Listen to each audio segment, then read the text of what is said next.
पहले आप उसे देख लें, वरना ये स्टोरी आपको समझ में नहीं आएगी। पिछली वीडियो में आपने देखा था किसी ने रात के वक्त शॉन के घर में घुसने की कोशिश की थी। शॉन घर से बाहर आकर उसी की जांच पड़ताल कर रहा होता है। तभी वहाँ आइसक्रीम वैन आ जाती है।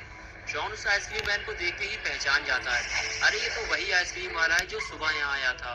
लेकिन ये इतनी रात में यहाँ क्या कर रहा है? कोई भी आइसक्रीम वाला इतनी रात में आइसक्रीम नहीं बेचता। तभी शॉन को याद आया कि बुल्ली ने गुल्ली को वैन के पास जाने से रोका था, क्योंकि उसे ये आइसक्रीम वाला कुछ ठीक नहीं लग रहा था। शॉन आइसक्रीम वाले को देखकर डर जाता है और वहां से जाने लगता है। तभी आइसक्रीम वाला शॉन को आवाज देकर बुलाता है और उसे फ्री में आइसक्रीम देने का झांसा देता है। और अपना पॉटी बॉय शॉन फ्री में आइसक्रीम खाने के चक्कर में उसके पास चला जाता है और वो आइसक्रीम वाला शॉन को आइसक्रीम दे देता है और शॉन मजे से आइसक्रीम खाने लगता है। लेकिन जैसे ही शॉन आइसक्रीम खाकर पलटता है, आइसक्रीम वाला उसे पकड़ लेता है और उसके बाद वो आइसक्रीम वाला, जिसका नाम रॉड है, वो शॉन को पकड़ने के लिए उसके पास जाता है और फिर शॉन को उठाकर वैन में ले जाकर बंद कर देता है। और इस तरह अपना पॉटी बॉय शॉन किडनैप हो जाता है और फिर वो आइसक्रीम वाला वैन लेकर वहां से चला जाता है और गुल्ली बुल्ली को पता ही नहीं चलता कि शॉन किडनैप हो गया है। और अब आगे की स्टोरी देखते हैं। देखते ही देखते रात का वो बुरा वक्त गुजर गया जब अपना पॉटी बॉय शॉन किडनैप हो गया था। और कुछ घंटों बाद सुबह हो गई। गुल्ली सुबह जब नींद से जागा तो उसने देखा शॉन वहां नहीं है। लेकिन गुल्ली को इसमें कुछ अजीब नहीं लगा।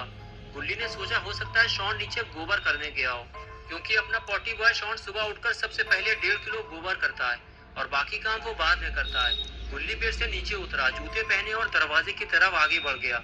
लेकिन जब गुल्ली ने दरवाजा खोलने की, अरे ये तो बाहर से बंद है, लगता है बाहर से बंद कर गया है। और फिर गुल्ली खिड़की की तरफ जाने लगा। खिड़की के करीब पहुंचते ही गुल्ली ने एक रस्सी देखी जो खिड़की से बाहर लटक रही थी। गुल्ली को कुछ समझ में नहीं आ रहा कि ये सारा माजरा क्या है। दरवाजा बाहर से बंद है, रस्सी खिड़की पे लटक रही है और अपना पॉटी बॉय शॉन कमरे से गायब है। गुल्ली फौरन बुल्ली के पास गया और उसे उठाते हुए बोला, बुल्ली यहाँ रात में कुछ गड़बड़ हुई है। शॉन कमरे से गायब है, खिड़की पे रस्सी लटक रही है और कमरे का दरवाजा बाहर से बंद है। मेरे तो कुछ समझ में नहीं आ रहा।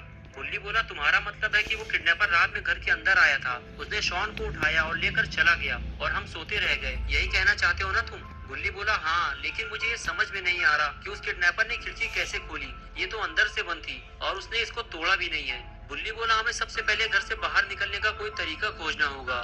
घर से बाहर निकलने के बाद ही हमें कुछ पता चल पाएगा। ये कहकर बुल्ली गुल्ली के साथ खिड़की की तरफ जाने लगा। खिड़की के पास पहुंचते ही बुल्ली ने देखा खिड़की पे रस्सी लटकी हुई है, लेकिन बाहर तो सब ठीक ठाक लग रहा है। ऐसा लगता ही नहीं कि रात में यहाँ कोई आया था। शॉन की कार और गुल्ली की स्कूटर भी अपनी अपनी जगह खड़े हुए हैं। गुल्ली और बुल्ली घर से बाहर निकलना चाहते हैं, लेकिन इनके समझ में नहीं आ रहा कि घर से बाहर कैसे निकला जाए। गुल्ली, घर से बाहर निकलने का बस यही एक रास्ता है हमारे पास। गुल्ली कहता है, अगर हम यहाँ से गिरे तो हमारे हाथ पैर टूट जाएंगे। बुल्ली कहता है, हाँ मैं जानता हूँ, लेकिन हम